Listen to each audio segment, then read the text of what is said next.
Mama Colleen. I am Chloe, 24 years old, from Bohol. May isang anak. Ang kwento ko lang po is tungkol sa aking sister-in-law. Yes, Mama Colleen, sister-in-law. Mula kasi nang inalagaan niya yung anak ko ng mahigit 1 taon, doon na po nag-umpisa ang panghihimasok niya sa buhay namin ng partner ko. I met my partner noong mga panahong kabibreak ko lang po sa boyfriend ko noon. I was down, crying, until napadaan siya sa harap ko. Siya po si Jack. Nagabot siya sa akin ng tissue noong mga time na yon at sinabing, okay ka lang ba? Alam mo yung mga napapanood mo lang sa movie na may pag-abot ng panyo, hindi ko akalain na mararanasan ko yon in real life. But yeah, na-experience ko siya, and from that pag-abot ng tissue, doon na po nagsimula ang conversation sa aming dalawa. Lagi ka ba rito? Ang tanong niya. Sabi ko, hindi naman. Ngayon lang ulit. At naikwento ko na nga sa kanya yung buhay ko. Kung bakit ako umiiyak. Ano ang rason nito? Noong mga oras na kausap ko siya, saglit ko pong nakalimutan yung problema ko. Yung bigat ng dinadala ko. Totoo nga pala, Mama Colleen, no? Na kapag may problema ka, kailangan mo lang ng mahihingahan para umokay ka. At si Jack ang nahingahan ko ng bigat at sama ng loob ko sa ex ko. Bago kami maghiwalay, binigay ni Jack ang number niya at sinabing kung kailangan ko raw uli ng makakausap, i-text ko lang daw siya. Nagpasalamat ako dahil sa oras na ibinigay niya sa akin. Sino ba naman ako para pag-aksayahan ng panahon, di ba? Pero noong mga oras na yon, naramdaman kong hindi ako nag-iisa. Days had passed. Medyo nagiging okay na ako. Bigla ko nakapa sa bag ko yung papel kung saan nakasulat yung numero ni Jack. At naalala ko bigla yung araw na nakilala ko siya. Hindi ko pa pala siya tinitext. Sa totoo lang, hesitant kasi ako, Mama Colleen. Ayokong isipin niya na ako ang babae at ako pa ang mag-first move. Pero naisip ko rin, Mama Colleen, kung sa bagay, siya naman yung nagbigay ng number niya. So sige na, tinext ko na siya. Maya-maya po ay nag-ring ang phone ni Jack. Si Jack po ang tumatawag. Nag-ring yung phone ko at inaaya niya akong magkape. At sa pag-aaya niyang yun, doon na po nagsimula ang aming love story. Mama Colleen, I was broken, I was lonely, but Jack made sure na lahat ng sakit na nararanasan ko ay mabubura ng bagong alaala na kasama siya. Walang dull moment sa aming dalawa. At opo, naging kami na ni Jack. Naging saksi siya sa pagluha ko at siya ang sumalba sa pagkalunod ko mula sa pagiging broken ko sa ex ko noon. Kaya tiwala ako na hindi ako sasaktan ng taong ito. Lumipas pa ang mga buwan, nagdesisyon na kaming magsama ni Jack. At kalaunan, nakabuo po kami ng supling. Ang bunga ng aming pagmamahalan. Grabe lang maglaro ang tadhana, Mama Colleen, ano? Yung minsan, sasaktan ka muna bago mo makuha ang ginhawa. Noong mga panahong durog na durog ako ng dahil sa ex ko, ngayon, pinapalasap niya na kaya ko na pala maging masaya. Pero sabi nga, hindi habang buhay, kulay rosas ang buhay. Dahil sinubok kami ng tadhana ni Jack. Nagkaroon kami ng hindi pagkakaintindihan.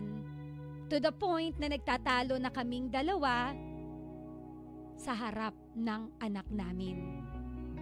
Kaya nagdesisyon kami na maghiwalay na muna. Mama Colleen, nagdesisyon muna kaming maghiwalay ni Jack. Masakit man pero mas magkakasakitan kasi kami kung pipilitin naming magkasama sa iisang bubong.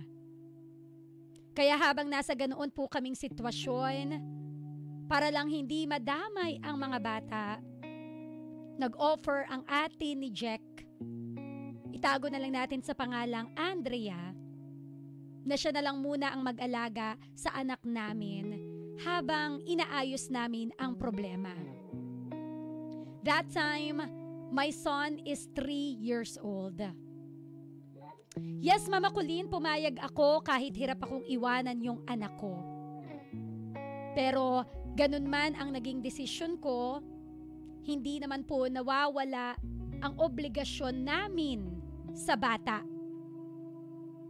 Kumbaga, habang inaayos namin yung problema namin ni Jack, yung obligasyon namin ay ginagampanan pa rin namin.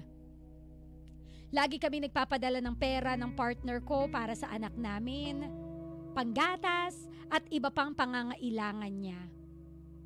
Until lumipas po ang 1 taon, nagkaayos na kami ni Jack. Ang daming nangyari, pero I was glad na nauwi pa rin naman kami sa pag-aayos na dalawa. And after naming maging okay, nag-decide ako na kunin na namin yung anak ko kay Ate Andrea. Pero ang problema, sumama ang loob nung ate niya nung kukunin na namin ang bata. At para bang ayaw niya po na makasama ko muli yung anak ko. Gusto niya sa kanila na lang ito at sila na lang daw ang mag-aalaga. Sabi ko, hindi naman pwede yun. Kailangan maging buo muli kami bilang pamilya. Malaki po yung pasasalamat ko kay Ate Andrea dahil siya po ang tumutok sa aming anak noong mga panahong hindi kami okay ni Jack. Pero imbis na maging maayos ang aming pag-uusap, umabot na kami sa puntong kung ano-ano na ang pinagsasabi ng sister-in-law ko sa akin na labis po na ikinasasama ng loob ko. Na kesyo, sul-sul daw ako sa kapatid niya, magaling daw akong gumawa ng kwento, na akala ko raw kung sino ako magreyna-reynahan dahil daw ba naka-jackpot ako sa kapatid niya. Oh no! Sabi ko pa, saan nanggagaling ang lahat ng hugot ng ate niya? Hindi ba siya masaya na naging okay kami ni Jet? Ano yung nagawa ko para pagsabihan niya ako ng ganoong masasakit na salita? Ang gusto ko lang naman ay makuha ang aking anak. Ang anak ko na matagal ko nang hindi nakakasama. Hanggang ngayon, Mama Colleen, buwisit ako sa mga salita niya. Pero bilang ate siya ng partner ko, nais ko na lang magpakumbaba. Pero parang may pumipigil sa akin kasi sabi ko, wala naman akong kasalanan sa kanya. Siya itong nagbitaw ng masasakit na salita laban sa akin. Hanggang sa naisip ko, sige na nga, wala naman sigurong masamang magpakumbaba. So ako na po ang nauna na nag-initiate ng conversation. Tinawagan ko siya, but she rejected lang yung tawag ko. Nakailang attempt ako, nagbaka sakali na baka hindi niya lang hawak yung phone niya. Sumubok ako ng ibang oras pero ganun pa rin. Ignore lang niya yung mga, as in mga tawag ko. Mama Colleen, expected naman talaga niya na kukunin namin ang bata gaya ng napag-usapan. Pero hindi ko maintindihan kung saan nanggagaling ang pagmamatigas niya. Naisip ko tuloy na ano ba talaga ang habol niya? Yung pag-aalaga ba talaga sa anak ko? O dahil concerned siya? O dahil sa pera na napapadala sa bata? Kasi isa po sila sa nakikinabang sa 20,000 monthly na pinapadala namin. Hindi ko na alam. Pero yun na po yung naiisip ko ngayon. Kalaunan, Mama Colleen, nabawi ko rin yung anak ko. Gayon pa man, nananatiling masama ang loob ng ate ni Jack sa akin. Na hanggang ngayon marami siyang paninira na sinasabi against me. Feeling may right na siyang makialam sa aming dalawa. Isang taon lang naman siyang nag-alaga sa anak namin. Narealize ko na nga na kung kumuha na lang pala siguro ako ng yaya, baka maliit lang yung gagastusin ko. Yung pinapadala naming allowance sobra-sobra pa nga. Na feeling ko, yun talaga. Dun siya nang hihinayang. Babalik na rin pa ako na alam daw niya ang plano ko. Sorry Mama Colleen, pero nabubuwisi talaga ako sa sister-in-law ko. Sobrang pakialamera sa lahat. Wala namang ambag sa life namin kung sumbatan lang ang gusto, mas marami naman na itulong yung partner ko sa kanila. Baka nga kulang pa yung pag-aalaga nila sa anak ko ng 1 taon kung yun lang yung isusumbat niya sa akin. Tanong ko lang Mama Colleen, ano po ba ang dapat kong gawin? Sa totoo lang po, ako po yung tipo ng tao na ayaw po na may kasamaan ng loob. And it's been 7 months since hindi kami nagkikibuan. Gusto ko sana siyang iwasan, pero kapatid siya ng partner ko. Sana po ay mapayuhan nyo ako. At isa sa pinagpapasalamat ko na okay na kami ni Jack kasama ang anak namin. And on this day, mas aalagaan ko na ang pamilya na meron ako.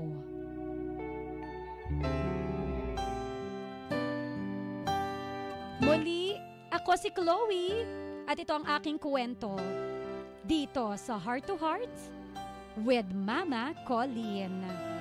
Alam nyo, no? Wala naman talagang relasyon na hindi maayos nang hindi dinadaan sa communication or sa pag-uusap.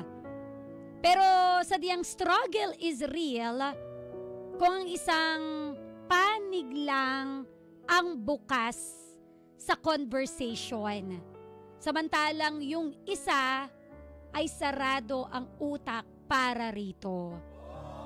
At mas mahirap i-convince na kumalma po ang pusong galit, lalo na kung nasa height pa siya ng kanyang emotion. So to make it short, baby ko, no? Let's just let time heal all wounds. Kasi minsan totoo naman talaga yung kasabihan na yan eh. Huwag na natin munang pilitin kung hindi pa pwede. Kasi the more na pinipilit natin, the more lang na talagang magkakasakitan kayo. Masasaktan siya, masasaktan ka.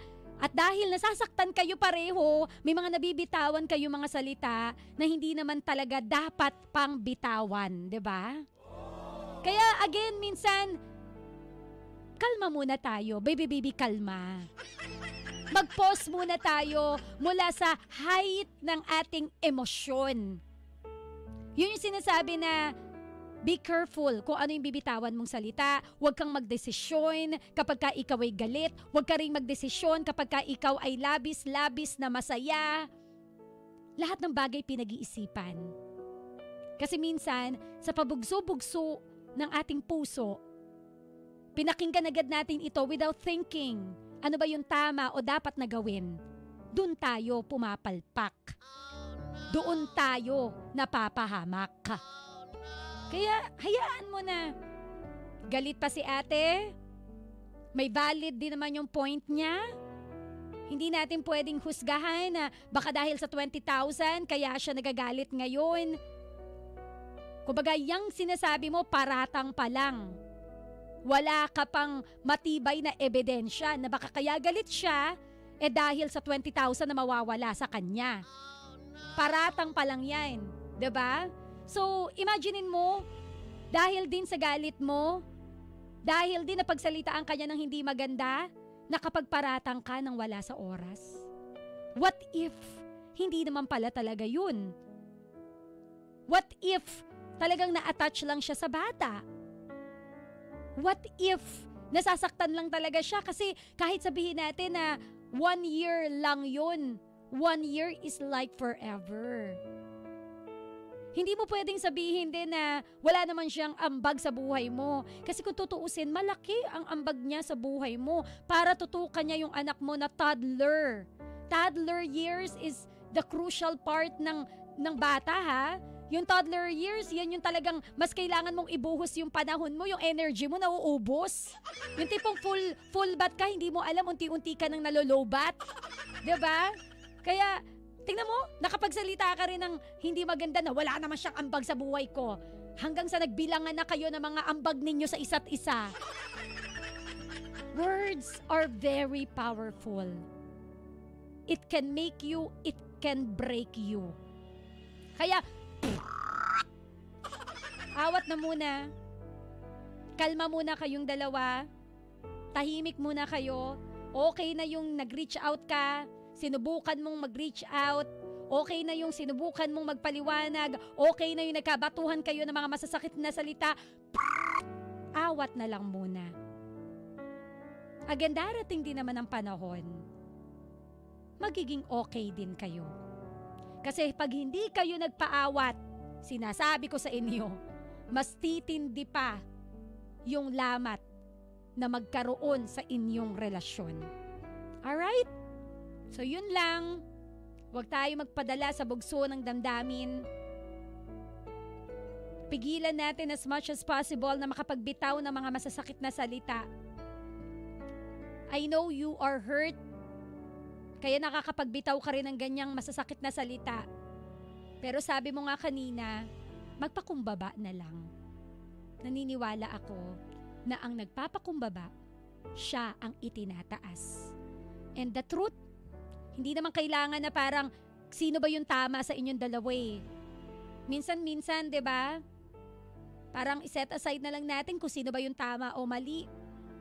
Basta ang goal natin, someday, maging okay kayo. Alright?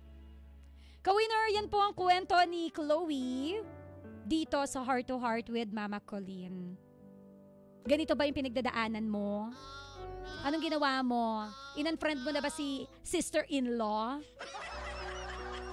O nagkabati na kayo after how many years na kayo ay magkaaway? Yung tipong, may mga ganong pagbabati, no? Yung tipong hindi na kailangan mag-explain, wala nang explanation from the left and the right. Minsan, after how many years, bigla na lang kayo magyayakapan, no? May mga ganon. Yung tipong, whatever happened in the past, past na yun, nakalipas na yun, let's just move forward. Malay mo, mangyari din yan sa'yo, Chloe. So, yun na lang. Ha? Ka-winner, speak from your heart. Anong masasabi mo sa kwento ni Chloe? 0977-7000-915. Sa aking pagbabalik, yung sausaw mo naman ang babasahin ko dito sa programang May Puso, ang programa para sa'yo. Heart to Heart with Mama Colleen.